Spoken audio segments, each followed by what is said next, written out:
Is solving equations, maybe with the date, it's always a good thing to have on there so you can identify it. Always put your name and period on everything. Clearly you don't write on this paper.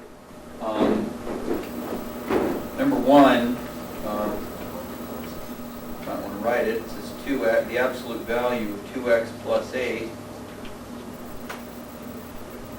is equal to -4, but you know something about absolute value. What is it? Changes it. To what? Everything goes positive. That's right. Absolute value is always positive. Will this ever happen? Can the absolute value ever give you -4? No. You're done. No solution. Anything that can't happen is no solution. It's never going to happen. Absolute value is not going to be negative. Number two, you have 2 points. You were supposed to find the slope. Point A, it says, is -2, -17. Point B is 5 and 18. Give me about 5 minutes to do this. You should have already had the slope. Somebody already told you the answer, it's 5. You should have gotten either -35/7 or +35/7, depending on which way you subtract it. If you subtract it this direction, you get a +35/7, which is a slope of 5. If you subtract it the other direction, you get -35/7, which is also +5. Either way, you have a slope of 5. You can use y equals mx plus b and substitute in either y and x and find your b that way. That's one way to do it. And substitute in your 5 for m. The other option, of course, is to use point-slope form. We like that because it's easy. Point-slope form says y plus 17 is equal to 5 times x plus 2. That's it. You distribute the 5 and subtract the 17 and you have your answer. You'll have your equation in slope-intercept form. This is y plus 17 is equal to 5x plus 10. And subtract 17 and I get y equals 5x minus 7. They ask me for f of x. There it is. Y and f of x are interchangeable because y is a function of x. Should have done that one. You're supposed to evaluate f of 10 and f of -12.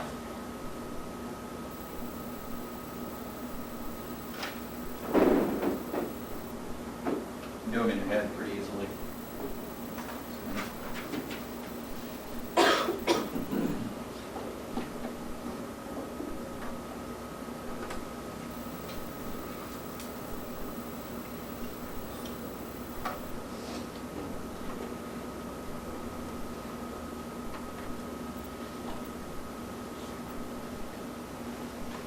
What's f of 10? What is it? 43. 43. It is 50 minus 7. And -12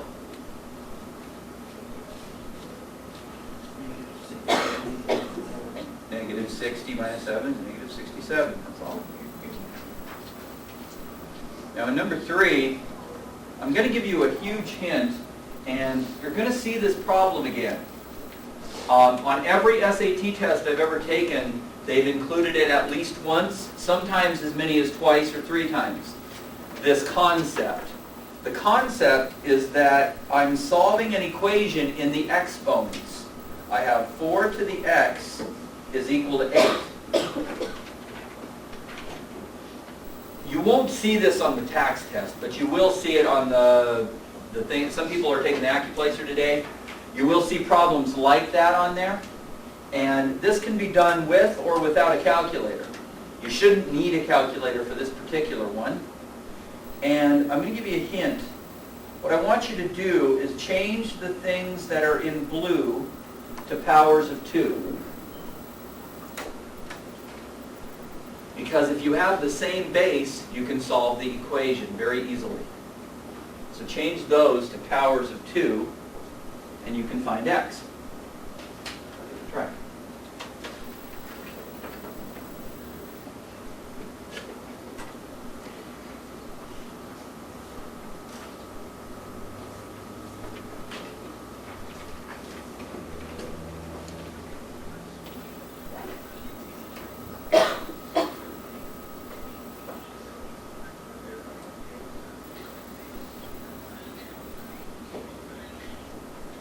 4 is a power of 2.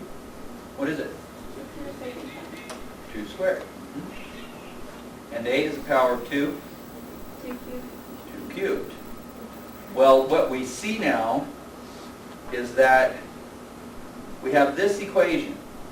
2 to the 2x power is equal to 2 to the 3rd power. If you have the same base, all you have to do is make sure the exponents are equal, right? Isn't 2x equal to 3? You'll see this fairly often. This happens a lot on the SAT test. They'll give you a problem like this, and the only way to solve it is to understand that you have to have the same base. What's x equal to? 1.5. 1.5, 3 halves, however you want to write it. You know, I kind of like 1.5 personally.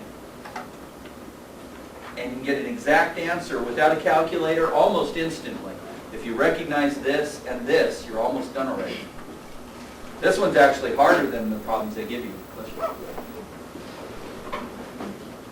Now I got some bad news. Number 4 has radical expressions in it. And when you solve radicals, you have, number 4 is a very difficult problem. We're going to do one that's similar to number 4, that's a lot easier, and then we're going to do number 4, and then I'll show you the easy way to do number 4. There's a hard way and an easy way. So, we have a radical equation, and we're going to do one, I'm going to call it 4 star. It's not number 4. Number 4 says the square root of x plus 15 minus the square root of 2x plus 7 is equal to 1. Instead of putting 1, we're going to call it 0. It makes the problem 10 times easier. Now we'll do the other hard problem in a minute, but I think it's important to do the easy one first. Your first step is to get radicals on both sides of the equation. You need to add this radical expression to both sides. This thing's called a radical, right? The surfer guys know about those.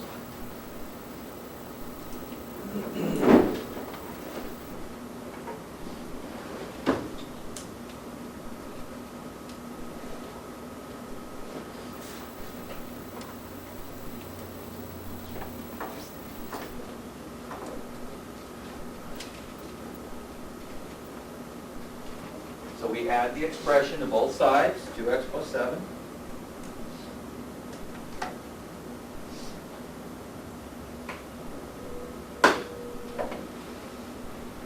And we have square root of x plus 15 is equal to the square root of 2x plus 7.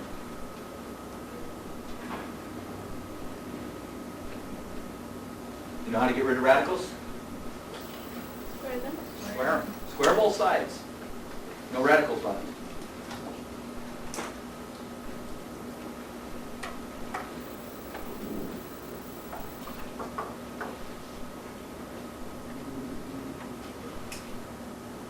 And then we solve for x.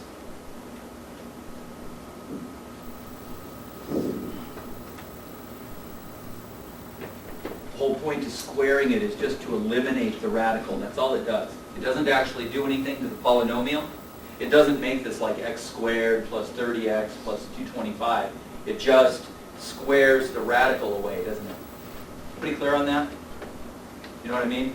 Look, square root of 7 times square root of 7 is the square root of 49, which is just 7. See, it just takes the square roots away. Same, that's all that happens here. I just eliminate the radicals. So I have x plus 15 equals 2x plus 7. Easy two-step equation, and you get an answer.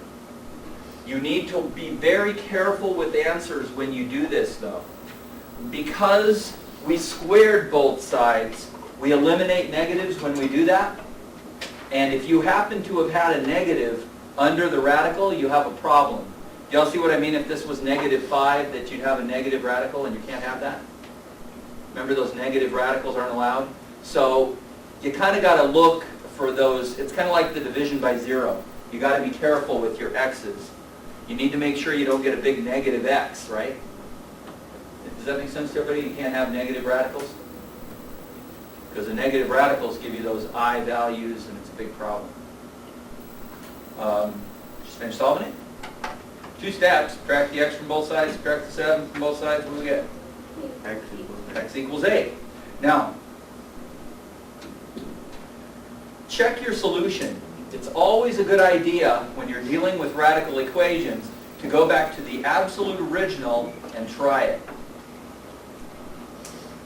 What's 8 and 15?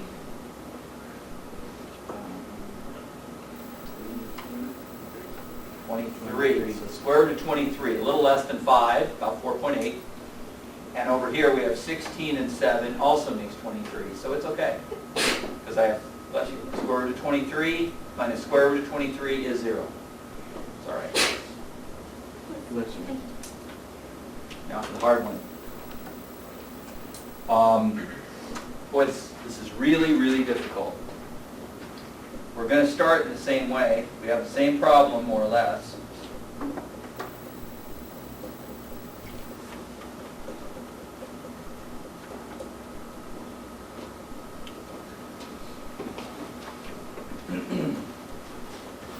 There's a lot of details in this problem. I want you to make sure you don't miss any steps. Do the same thing we did last time. Add the square root of 2x plus 7 to both sides.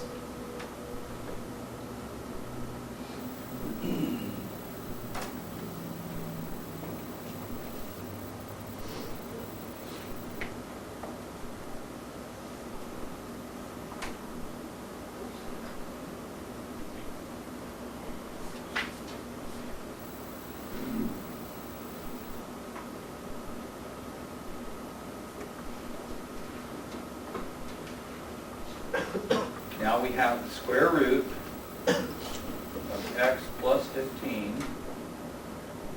is equal to 1 plus the square root of 2x plus 7. To eliminate the radicals, we want to square both sides, but we have a problem. When you square this side, you eliminate the radical, but when you square this side, this is a binomial, isn't it? Remember when you square binomials, you always get a middle term? Yuck, huh? Here it goes. I'm going to square this side, and I'm going to square this side. That side's no problem. This is just x plus 15. It's this one that gives us the problem. See, if I'm going to square this, I have to multiply it times itself.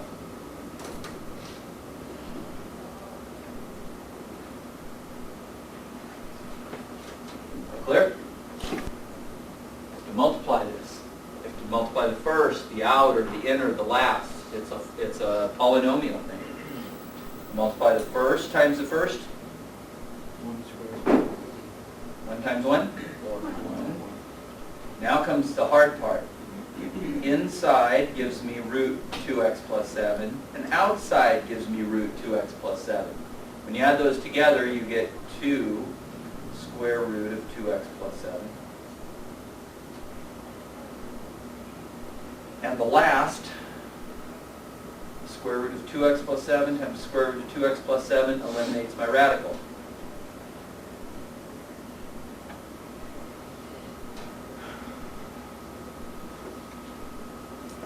Like I told you, these are never easy, especially when you have that number involved. Now you'll notice that I eliminated one radical, but I still have one left. You still got to get rid of it again. So I need to get it by itself so I can square both sides again. To do that, I need to subtract the 2x, subtract the 7, and subtract the 1 from both sides.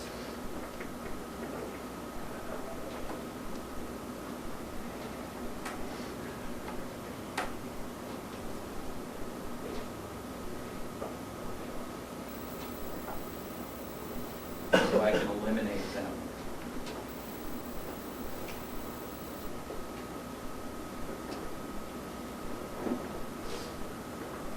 That gives me Negative negative x plus 8. 7 actually, because I have to subtract the 1 as well, is equal to 2 times the square root of 2x plus 7. It's horrible. You have to square it twice to get rid of one radical expression, because the darn thing just keeps coming up. Now you have to square both sides and you finally get rid of it. Square them again. Really bad news, when you square this, don't you get a middle term?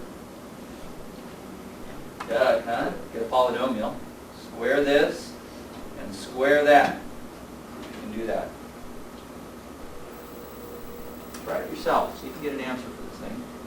If you mess it up, it's okay. You have to try it.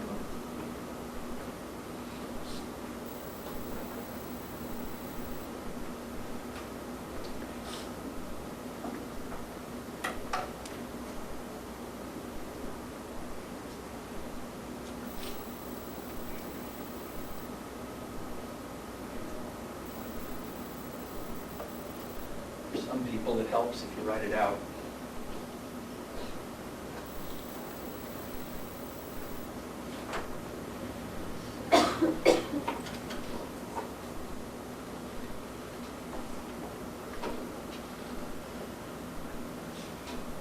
What I did, I just squared both sides. What's this? X squared, 14x, 49.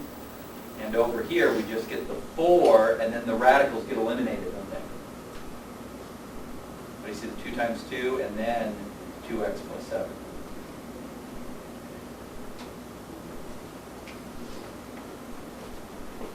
Almost done. Distribute the 4 to both parts and subtract the parts on both sides so you get it equal to 0. Because we want to have the quadratic equal to 0, don't we? Distribute that 4 to both parts. We get 8x plus 28. And this is still here, x squared is 14x plus 49. I need to subtract the 8x and subtract the 28. Going through this pretty carefully so you can see a lot of different things happening.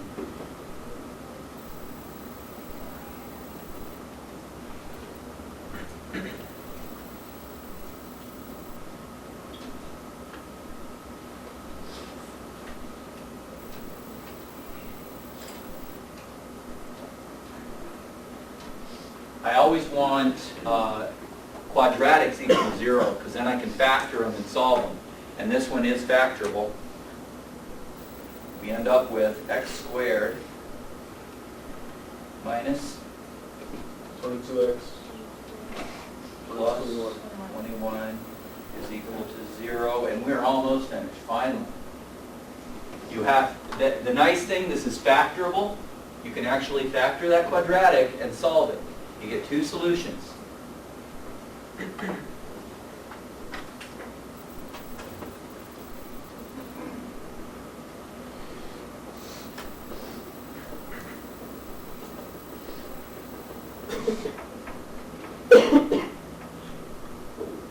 How about 3 times 7? Does that give you a sum of 21? 22, sorry. Because we want a product of 21 and a sum of 22. Whenever that happens, it's 1 times 21, isn't it? Yeah. Whenever this is 1 more than that one, it's always 1 times the number. See what I mean? We like this situation where this is always 1 bigger than that one. That gives us our 2 factors, not solutions, factors. X minus 1 and x minus 21. Those are not the solutions, those are the factors.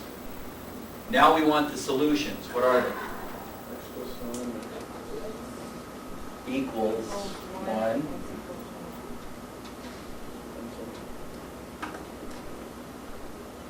Almost finished. In this particular situation, when you're doing these problems, you must check your solutions, because sometimes they work and sometimes they don't. The reason that they don't work sometimes is because when you square both sides, do y'all understand you eliminate negatives that way? If this, for example, if this was -3 and this was +3, it would stay equal when you square it. Unfortunately, it may or may not work in the original. So we have to go back to the original problem. We look at the very first thing that it said, and we substitute 1 for x. Let's see if it works.